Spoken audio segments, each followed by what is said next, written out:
kabanalan, katarungan, katwiran, katotohanan, kahabagan, biyaya, kabutihan, katapatan. Pag-ibig. Ang Diyos na tagapaglikha ay gumawa ng daan upang tayo ay mapabilang sa kanyang pamilya.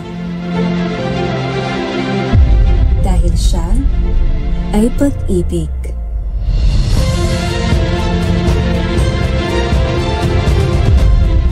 Ang pag-ibig na nagligtas sa atin.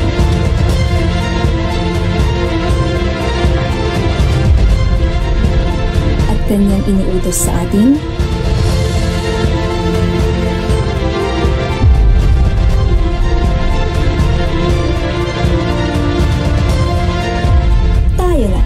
muling manumbalik.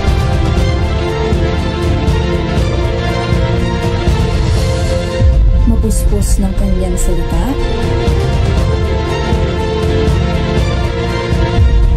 magkaroon ng mas malalim na pakikisama.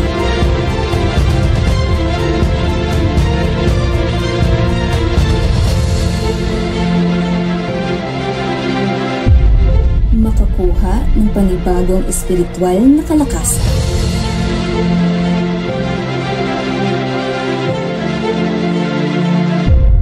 Magpasya sa ating puso.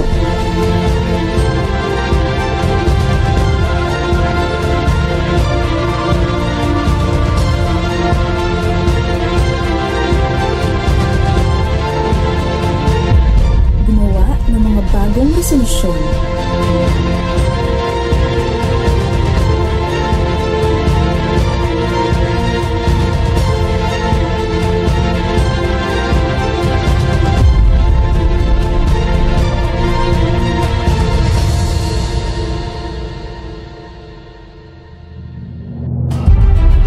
Sa panahong ito kung saan ang lahat ay unti-unting nasisira,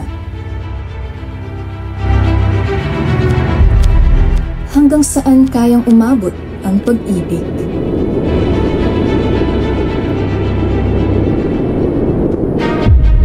Habang tayo ay patungo sa taong 2026, tayo ay magsama-sama upang matuto patungkol sa pag-ibig ni Kristo na nagligtas sa atin. Isaayos ang ating mga puso at naway ang pag-ibig ni Kristo ang maging lakas na tagloy natin sa panibagong taong ito.